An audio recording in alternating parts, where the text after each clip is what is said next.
Hello दोस्तों, स्वागत है आप सबका स्टॉक रिसर्च यूट्यूब चैनल में। दोस्तों आज हम बात करेंगे आरबीएल बैंक लिमिटेड के बारे में। आप देखें, इसके अंदर कंटिन्यूसली गिरावट हो रही है। 180 रुपीज़ के लेवल पे जब ये था तब हमने कुछ दिनों पहले वीडियो बनाया, 4-5 दिन पहले।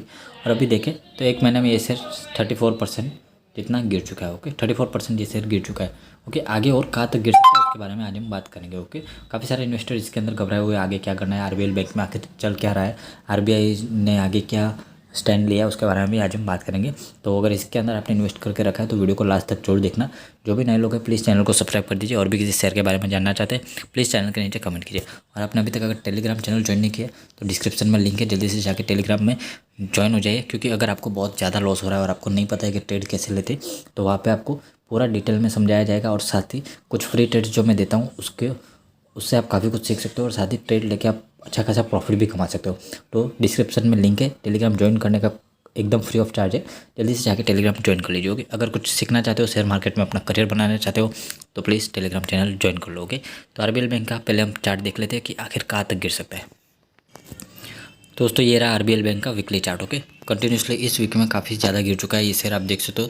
और इस वीक में आप देखें तो वॉल्यूम कितना ट्रेड हुआ, 45 करोड़ शेयर्स का वॉल्यूम ट्रेड हुआ है पिछले एक वीक के अंदर। ओके, और इसका जो 180 रुपीज़ का इसका अच्छा खासा सपोर्ट था वो भी इसने ब्रेक कर दिया। उसके बाद 160 का सपोर्ट था वो भी उसने ब्रेक कर दिया। ओके, तो अभी जो 160 रुपीज़ जो है इसका रेजिस्टेंट पॉइंट बन चुका है। ओके, और अभी शेयर 127 के प्राइस पे ट्रेड कर रहा है। और इसका जो लॉन्ग टर्म का सपोर्ट देखें तो वो है 100 से 110 रुपीज़ के बीच में। ओके, 100 से 110 के बीच में इसने काफ़ी हफ्तों तक यहाँ पे कंसोलिडेशन किया है। और ये वो टाइम है मई से जून, अप्रैल के आसपास का टाइम जब लॉकडाउन लगा था। ओके, तो अप्रैल में जब सारी कंपनीज गिर रही थी और बाद में यहाँ पे कुछ दिनों तक इसने कंसोलिडेशन किया था 110 रुपीज़ से 100 के बीच में। ओके, तो 100 से 110 के बीच में अच्छा खासा सपोर्ट ले सकता है। ओके, जो लोग थोड़ा सा रिस्क लेना चाहते हैं वो लोग 100 रुपये से 110 के बीच में थोड़ी सी क्वांटिटी बाय कर सकते हैं, अगर वेट कर सकते हो तो। ओके, तभी करना है अगर आप थोड़ा सा वेट कर सकते हो, क्योंकि अभी भी शेयर रिस्की है, क्योंकि कुछ भी क्लियर नहीं हुआ है आरबीएल बैंक के बारे में। आरबीआई भी कुछ क्लियरली जवाब नहीं दे पा रही है। ओके, आरबीआई का कहना तो यही है कि बैंक में सब कुछ ठीक चल रहा है, लेकिन फिर भी पब्लिक घबराई हुई है क्योंकि उनको पूरी क्लियर बात पता नहीं होती है। ओके, तो अगर रिस्क ले सकते हो तो 100 से 110 के बीच में थोड़ी सी क्वांटिटी होल्ड कर लेना। ओके, 100 से 110 एवरेज करने के बाद नहीं कर रहा हूँ। जो लोग फ्रेश एंट्री लेना चाहते हैं वही लोग 100 से 110 के बीच में एंट्री लेना, क्योंकि हो सकता है आगे जाके आरबीएल बैंक में सब कुछ अच्छा हो जाए तो फिर से ये शेयर ऊपर जा सकता है। 200 रुपीज़ के लेवल तक तो आराम से जा ही सकता है। ओके, अगर 100 रुपीज़ पर भी आप खरीदो तो 200 रुपीज़ तक आराम से आ सकता है। ओके, 200 से 220। ओके, एंड अगर नीचे जाता है तो आप 10-20% ऐसे लगा सकते हो। अगर आप 100 से 120 के बीच में खरीदते हो तो 80 रुपये का आप ऐसे लगा सकते हो एज़ पर यूज बीज। और अगर आप खरीदते हो तो अपने फाइनेंशियल एडवाइजर से एडवाइस लेने के बाद खरीदना, वरना मत खरीदना। और जो लोग होल्ड करके बैठे हुए उनको कहूँगा कि जब तक कोई क्लियर गाइडलाइन नहीं आ जाती आरबीआई की आगे कैसा क्या है और क्वार्टर थ्री का रिजल्ट का वेट कीजिए, तब तक आप होल्ड कीजिए। वरना ऐसा ना हो आप लॉस में बेच के निकल जाए, फिर शेयर रिवर्स हो जाए। ओके, जो भी करें एक बार अपने फाइनेंशियल एडवाइजर की एडवाइस लेके करें, जल्दबाजी में कोई भी डिसीजन मत लीजिए। ओके, अभी डेली चार्ट पे देखें तो ये शेयर पिछले 5 दिनों से लगातार गिर रहा है। यहाँ पे गैप डाउन 20% की 23% की गिरावट हुई थी, गैप डाउन ओपन हुआ तो ये फिर से ऊपर आके ये इस गैप को फिल करने की कोशिश जरूर करेगा। ओके, तो कोई भी चार्ट देख लीजिए, जब भी गैप डाउन या गैप अप ओपन होता है फिर से इस चार्ट को फिलअप करने के लिए ऊपर या शेयर नीचे जरूर जाता है। ओके, तो इस गैप को फिर से फिल करने की जरूर कोशिश करेगा ये शेयर। ओके, तब तक वेट कीजिए जब तक आरबीआई की कोई क्लियर गाइडेंस नहीं आ जाती। और क्वार्टर थ्री का रिजल्ट जब भी आएगा तब इसके अंदर ज़रूर हमको फिर से तेज़ी दिखने को मिलेगी। तो लॉस में बेचने से अच्छा है थोड़ा सा वेट कीजिए।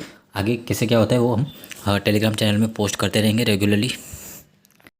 दोस्तों अगर आरबीएल बैंक के बारे में बात करें तो एक वक्त था ये जब ये शेयर 400 रुपीज़ के ऊपर भी ट्रेड कर रहा था, लेकिन 2019-20 से इसके अंदर प्रॉब्लम आना शुरू हो गई, क्योंकि आरबीआई की प्रॉफिटेबिलिटी के ऊपर जो है काफ़ी ज़्यादा इंपैक्ट हुआ, क्योंकि उसकी एसेट क्वालिटी की वजह से। ओके, एसेट क्वालिटी को लेके काफ़ी ज़्यादा प्रेशर में रहता है। और साथ ही 2021 भी इसका वीक ही गया प्रॉफिटेबिलिटी के चक्कर में, एकदम पूरा वीक साल गया। और साथ ही 2022 भी इसी तरह का जाने वाला है, ऐसा अनुमान लगाया जा रहा है। ओके, क्योंकि इसने जो लोन्स दे रखे हैं उसकी वजह से इसके ऊपर काफ़ी ज़्यादा स्ट्रेस है, और एनपीए बढ़ते जा रहे हैं। अनसिक्योर्ड रिटेल लोन की वजह से इनके एनपीए जो लगातार बढ़ते जा रहे हैं। दोस्तों आरबीएल बैंक की एसेट क्वालिटी जो है दिन ब दिन ख़राब होती जा रही है, और इनके अनसिक्योर्ड रिटेल लोन की वजह से इनके ऊपर काफ़ी ज़्यादा स्ट्रेस बना हुआ है। ओके, पैंडमिक की वजह से भी, और पिछले 2 सालों से कंपनी की हालत तो ख़राब ही है। और साथ ही ऐसा अनुमान लगाया जा रहा है 2022 में भी इसकी प्रॉफिटेबिलिटी जो है वीक ही रहने वाली। और साथ ही जो थर्ड वेव ऑफ कोविड-19 है उसकी वजह से भी काफ़ी ज़्यादा प्रॉब्लम्स आ रही है, कंपनी को फंड बार बार रेस करना पड़ रहा है। ओके, तो इसके अंदर प्रॉफिटेबिलिटी की रिकवरी होगी, लेकिन इसके अंदर डिले हो सकता है। Okay, quality could potentially delay the recovery in the profitability levels. Okay, तो अभी आरबीएल की कैपिटल पोजीशन जो है कंफर्टेबल है। क्यों? क्योंकि कंपनी ने 2 बार तो फंड इक्विटी के जरिए फंड रेज कर दिया। ओके, 1566 करोड़ इसने Q3 FY 2021 में किया और 2700 करोड़ इसने आगे के साल में 2020 के Q3 में किया। ओके, तो 2 बार कंपनी कैपिटल के जरिए इक्विटी के जरिए फंड रेज कर चुकी है, जिसकी वजह से अभी ये फिलहाल कंफर्टेबल पोजीशन में है। लेकिन हर बार ऐसे फंड रेज कर नहीं कर सकती है। ओके, हर बार ऐसे नहीं कर सकती। फिलहाल कंपनी का कैपिटल एडिक्वेसी रेशियो देखें तो 16.33%, जो कि ठीक ठाक आप कह सकते हो कंफर्टेबल कैपिटल पोजीशन में अभी फिलहाल कंपनी दिखाई दे रही है।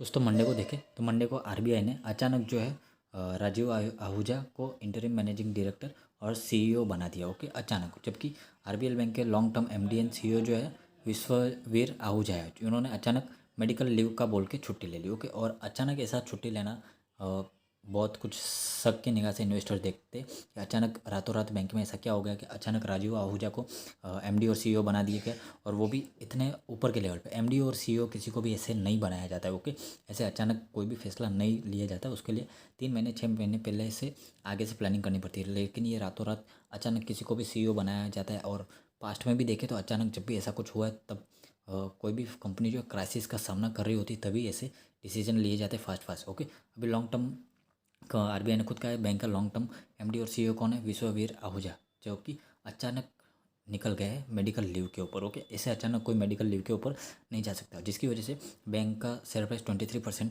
गिर गया था, लेकिन बाद में ऊपर आके 18% डाउन साइड से क्लोज हुआ था। दोस्तों जो सेंट्रल बैंक है यानी कि आरबीआई, दोस्तों जो सेंट्रल बैंक है यानी कि आरबीआई ने ये कंफर्म किया है, क्लैरिफाइड किया है कि आरबीएल बैंक जो है अभी अच्छा खासा कैपिटलाइज पोजीशन में है और उसकी फाइनेंशियल पोजीशन एकदम सेटिस्फैक्ट्री ओके। और लेकिन आरबीआई का लॉन्ग टर्म डिसकम्फर्ट है, क्योंकि उसकी एसेट क्वालिटी रिस्की दिखाई दे रही है लॉन्ग टर्म के हिसाब से। तो अच्छा, अगर आरबीएल बैंक जल्दी इसको रिकवर नहीं करती है तो ये एक बहुत बड़ी मुसीबत बन सकती है, क्योंकि बैड लोन लगातार बढ़ते जा रहे हैं, कोविड-19 का इम्पैक्ट लगातार बढ़ता जा रहा है, जिसकी वजह से आरबीआई फिलहाल जो है सबकी निगाहों पे बैठी हुई है और सारे के सारे ब्रोकर्स जो इसके अंदर अभी नेगेटिव रेटिंग देने के ऊपर बैठे हुए हैं।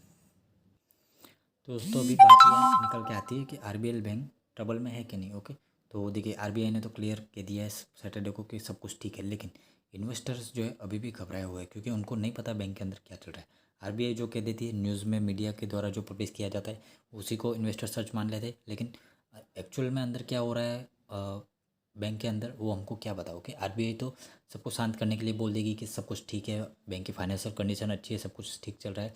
ओके, लेकिन ऐसे अचानक सीईओ का चेंज हो जाना, वो भी बिना नोटिस के, ये कुछ गड़बड़ वाली बात है। और इन्वेस्टर जो अभी भी काफ़ी डरे हुए हैं। शेयर प्राइस ऑलरेडी आप देख सकते हो 180 से गिर के 120 तक आ चुका है। 35% एक महीने में इसका शेयर प्राइस गिर चुका है।